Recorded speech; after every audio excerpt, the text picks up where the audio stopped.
Good morning students, मैं Satish sir. कैसे हैं? अच्छा, चलिए बहुत अच्छा। तो आज हम क्लास 9 काव्य खंड आज देखेंगे हम लोग सवैये। ठीक है, तो हम लोग इस सवैये को पाठ प्रारंभ करने से पहले हम लोग इस कवि रसखान, इसके बारे में थोड़ा सा हम लोग जान लेते हैं कि रसखान अर्थात एक कवि, और इसका परिचय हम लोग थोड़ा सा देख लेते हैं। तो कवि का परिचय है कि ये रसखान हिंदी साहित्य की कृष्ण भक्त कवि रसखान का जन्म 1548 ईस्वी में हुआ था। इनका जन्म राजवंश से संबंधित एक संपन्न पठान परिवार में दिल्ली में हुआ था। और ये मुसलमान होते हुए भी, ये मुसलमान थे, मुसलमान होते हुए भी ये आजीवन कृष्ण भक्ति में लीन रहे। कृष्ण के प्रति भक्ति भावना देखकर गोस्वामी विठल नाथ ने उन्हें अपना शिष्य बना लिया।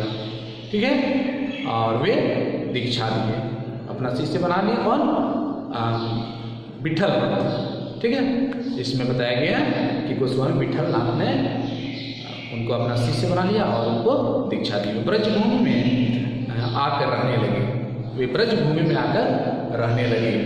और रसखान जी के साहित्य का मुख्य विषय कृष्ण भक्ति था, और कृष्ण से संबंधित सौंदर्य, वेशभूषा, मुरली अर्थात बांसुरी, गाय, गोवर्धन पर्वत, यमुना तट के किनारे जो कदम का पेड़ था, लाठी, कृष्ण की लाठी, कंबल आदि से वे अनन्य प्रेम करते थे।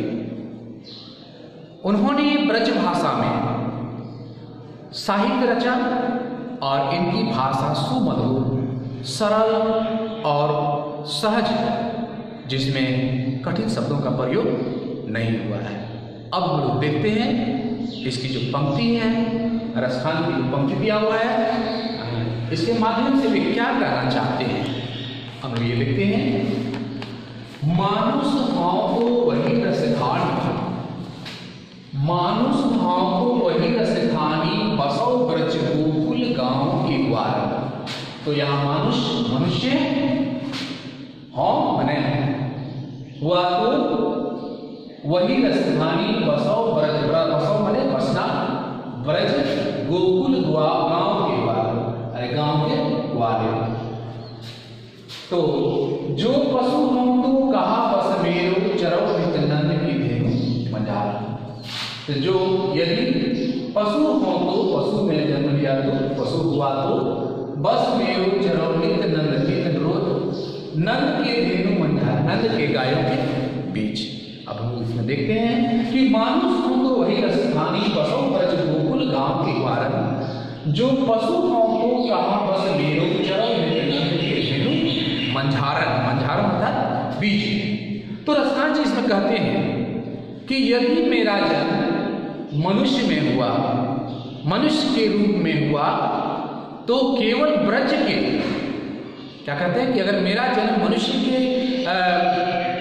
में हुआ तो केवल ब्रज के गोकुल गांव में निवास करने वाले ग्वालों के रूप में हूं, जिससे मैं कृष्ण के साथ समय व्यतीत कर सकूं मनुष्य में जन्म लेने के बाद। ऐसा बताते हैं दूसरे पंक्ति में, जो पशु हम तो कहा बस मेरो, चरो निक नंद के धेनु मंझार।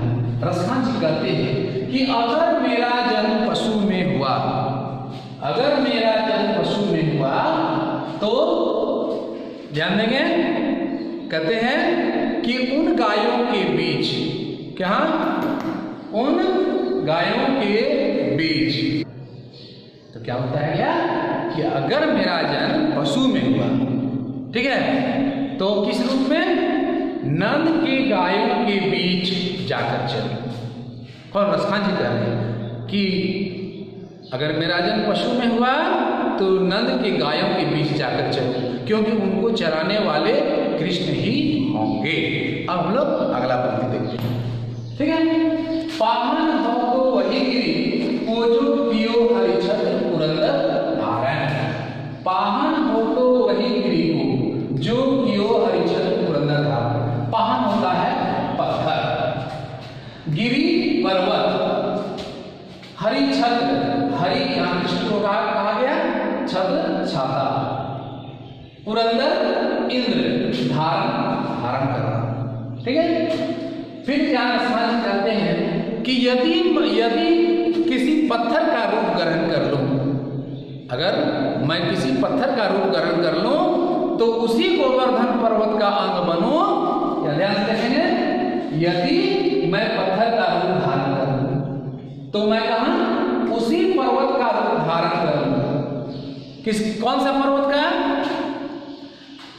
उसी गोवर्धन पर्वत का अंग बनूं, जिससे भगवान श्री कृष्ण गांव वालों को इंद्र के क्रोध से बचाने के लिए अपनी अंगुली में धारण कर लिया था, ठीक है।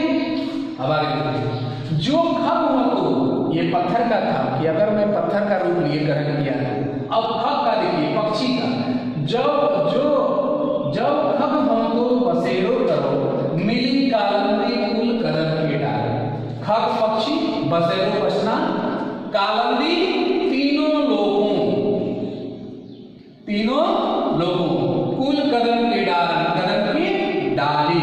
तो यहाँ रसहंस कहते हैं कि अगर मैं पक्षी में जन्म लिया, मेरा जन्म अगर पक्षी में हुआ तो मेरा निवास यमुना के किनारे उस कदम वृक्ष की डाली पर, यमुना के किनारे जो स्थित है कदम के उसी कदम की डाली पर जहां की कृष्ण बैठकर बांसुरी बजाया करते थे। इस प्रकार रसखान केवल ब्रजभूमि से ही अपना संबंध स्थापित करना चाहते हैं, ठीक है। देखिए हम लोग, या लकुटी अरु कमरिया, लकुटी हो गया लाठी, लकुटी का लाठी, अरु कमरिया, अरु और कमरिया कमल, पर राज तिहुपुर अर्थात तीनों लोगों को तजी डालो, तजी मतलब त्यागना, ठीक है। तो इसमें कहते हैं या लकुटी, इसमें उन्होंने कहा है कि लकुटी अर्थात लाठी। तो इसमें क्या कहा गया, पक्षी का बताया गया कि अगर मेरा जन्म पक्षी में हो तो मैं उस यमुना नदी के किनारे स्थित कदम की डाली पर हूं, वहां रहूं जहां कृष्ण बांसुरी बजाया करते थे। तो रसखान केवल ब्रजभूमि से ही अपना संबंध स्थापित करना चाहते हैं, ठीक है। अब हम लोग देखते हैं लकुटी लाठी। अब यहां क्या है, लकुटी लाठी अर्थात इसमें बताया गया है कि रसखान कृष्ण से जुड़ी वस्तुओं के प्रति प्रेम भाव व्यक्त करते हुए कहा है कि श्री कृष्ण की लाठी और कंबल के लिए वे तीनों लोगों का राज्य त्यागने का साहस तैयार है। किसको? श्री कृष्ण की लाठी और कमल, लकुटी और कमलिया। लाठी और कमल के लिए, इन दोनों को प्राप्त करने के लिए वे तीनों लोगों का तिहुपुर को तजी डालो, तीनों लोगों को वे त्याग करना चाहते हैं, ठीक है। लेकिन उसको क्या चाहिए? उसकी कंबल और लाठी। आठवीं सिद्धि नवनिधि के सुख नंद के गाय चराई में। आठवीं सिद्धि क्या होता है? अनिमा, महिमा, गरिमा, लघिमा, प्राप्ति, प्राकाम्य, ईशित्व, वशित्व, ये जो है 8 सिद्धि। अब देखिए नवनिधि क्या होता है? पदम, महापदम, सम, मकर, कश्यप, मुकुंद, कुंद, नी एवं हर।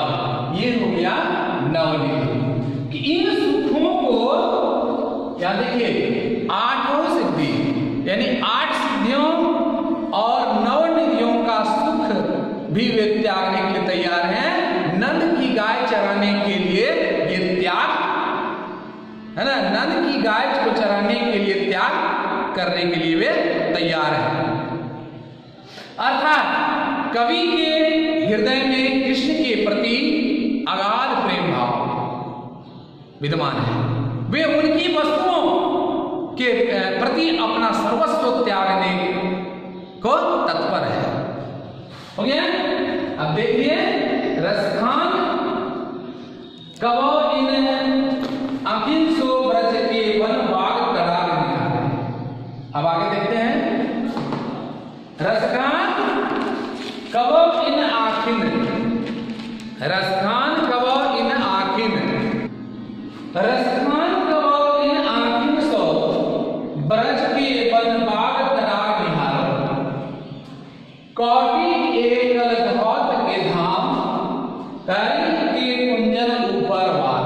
रसखान इस पंक्ति में कहते हैं कि हृदय इस उत्कंठा से, रसखान कहते हैं कि हृदय इस उत्कंठा से भरा हुआ है कि कब उनकी आंखों को, आंखों को, कब उनकी आंखों को